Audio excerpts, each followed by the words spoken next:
गांव आसरा खेड़ी गांव में दहेज हत्या का मामला सामने आया है। मृतका के परिजनों ने ससुराल पक्ष के लोगों पर दहेज की मांग पूरी न होने के कारण जहर देकर हत्या करने का आरोप लगाते हुए मृतका के पति सहित 5 लोगों के ऊपर नकुट कोतवाली में दहेज हत्या का मामला दर्ज कराया है।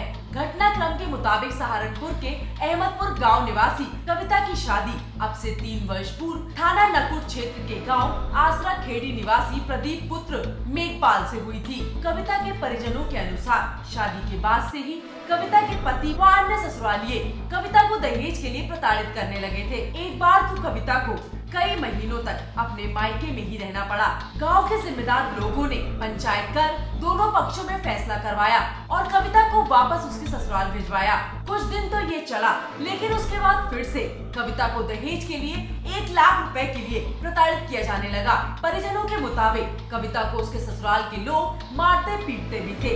कल रात को परिजनों को कविता की ससुराल से किसी ग्रामीण का फोन आया कि कविता के साथ कोई अनहोनी हो गई है। कविता के परिजन तुरंत कविता की ससुराल पहुँचे। वहाँ उन्होंने देखा, उसको देख उनके होश उड़ गए।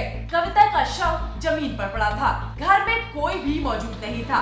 कविता के शव को देखकर ऐसा लग रहा था जैसे उसको जहर दिया गया हो। परिजनों की सूचना पर मौके पर पहुंची पुलिस ने कविता के शव की बारीकी से जांच के बाद शव को पोस्टमार्टम के लिए जिला मुख्यालय भिजवा दिया और कविता के परिजनों की तहरीर पर कविता के पति प्रदीप, सास ससुर व ननद के खिलाफ मामला दर्ज कर लिया। पुलिस इस मामले की जांच के बाद ही कुछ कहने की बात कह रही है। वहीं मृतका कविता के परिजन दहेज लोभियों के खिलाफ सख्त से सख्त कार्रवाई की मांग कर रहे हैं। बहन का नाम हौसला रखो, हौसला रखो, पूरी बात बताओ। कविता था मेरी बहन का नाम। हाँ।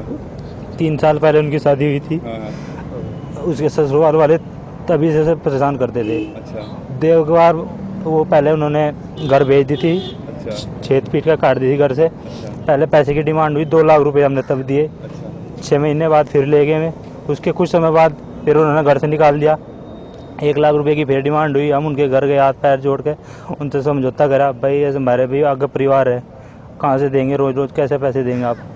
तो फिर बिरादरी के मौजूद आदमी थे तो उन्होंने सहमति कराई, फिर वहाँ रह गई। उसके बाद फिर उनके मांग आई और अब ये होगा। मेरी बहन को उन्होंने जान से मार दिया। सहारनपुर से कृष्ण की रिपोर्ट, लाइव उत्तर प्रदेश।